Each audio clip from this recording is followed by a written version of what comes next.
Howdy team, happy Thursday. I am coming to you from the little lobby outside my office because I wanted y'all to see the people that are starting to stack up for the produce giveaway.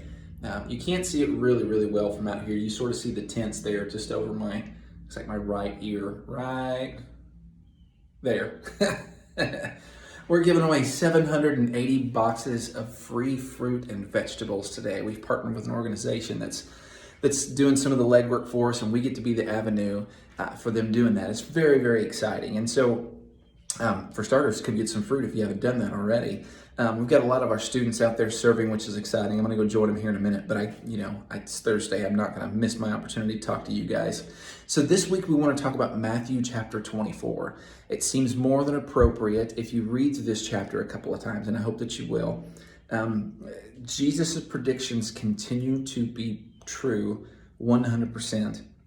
And more of the world, when you look around, you start to think, at least I've been thinking, Lord, I'm so ready for you to come get us. Like, let's just do this. I'm tired.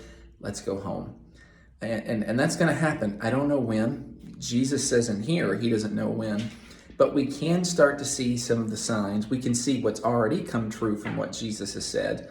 And then we will continue to see other things come true as well. So I think this is worth pointing out to our students. So check this out. And this first part is not inconsequential. Verse 1 of chapter 24, Jesus has been teaching all day. This is Tuesday of Holy Week. He's been teaching all day. They're walking through Jerusalem, getting ready to go back to Bethany. And the disciples are just kind of wandering around, looking at all the pretty buildings, specifically the Temple Mount. And it says they're just really impressed. Understandably, I would have been impressed too. Zerubbabel's temple, that's the one that we're talking about, was magnificent. Now, it wasn't as awesome as Solomon's temple. It wasn't made of gold, but it was huge. It was massive at the time. It would have felt more like a castle than a temple. So they were really impressed, and Jesus just tells them, hey guys, you're getting distracted by something that doesn't matter, because by the way, that building, it's going to get torn down. And sure enough, AD 70, that's exactly what happened. The Romans came in and they sacked the city of Jerusalem, and they specifically tore the temple down to shreds. So what happened? Jesus nailed that part. So that's his first prediction. Then he carries on. He says, look, in the last days, and it's the last days of human history as we know it right now. It's not the end of the world. You've heard me say this before. I'm going to say it again. Revelation is not about the end of the world. What Jesus is talking about here is not the end of the world. He's talking about the end of sin and the end of sorrow and the end of pain and death and all of the things about life that we hate. The book of Revelation is actually about the revelation of Jesus being the King of the universe and for eternity to kick off in the way that it's supposed to. So that's what he's talking about here. He says, hey, before those days are coming, for starters, there's going to be a lot of people that are going to come and they're going to say that they're the Messiah. He says, don't believe them. If you do a quick Google search, in fact, there's a Wikipedia page that has all of the people who have claimed to be the Messiah, even in the last 300 or 400 years.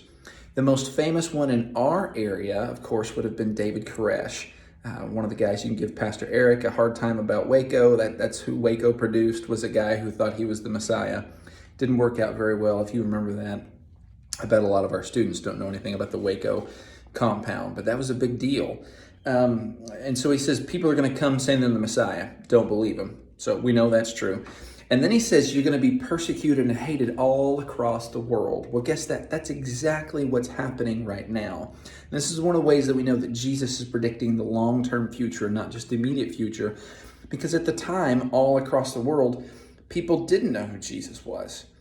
Christianity had not spread all across the world. Christianity, by and large, was just in Israel at this particular moment. But it has spread all across the world now. And all across the world right now, believers are being persecuted on a daily basis. They're being beaten. They're being jailed. They're being killed. We're not at that stage yet in America, but that day very well come. But all over the world right now, believers are being persecuted. And then it talks about what's going to come after that. He talks about the fancy term for it is the desolation of abomination. This hasn't happened yet. We don't know what exactly it means, but somebody is going to do something in the temple, on the Temple Mount. Well, the temple's not been rebuilt yet. There are no sacrifices being offered at the temple. That will happen again someday. In fact, when that happens, That ought to be a big red flag for us as believers. But something is going to happen in the temple that's going to be awful. And Jesus says when that happens, you need to scatter because life's going to get horrendously bad. But that's still not the end. And then you just read through that and it gets into the things that Jesus says are coming. Here's what I want us to catch. Here's what you want to emphasize to students.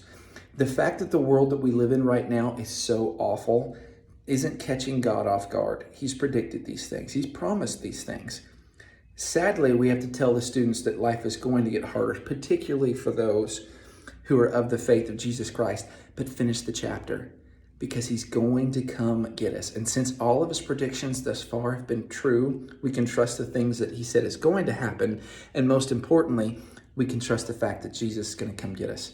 Emphasize that to him over and over and over again. Guys, I love y'all. We'll talk to you soon. And I cannot wait to see you very, very, very soon. Bye.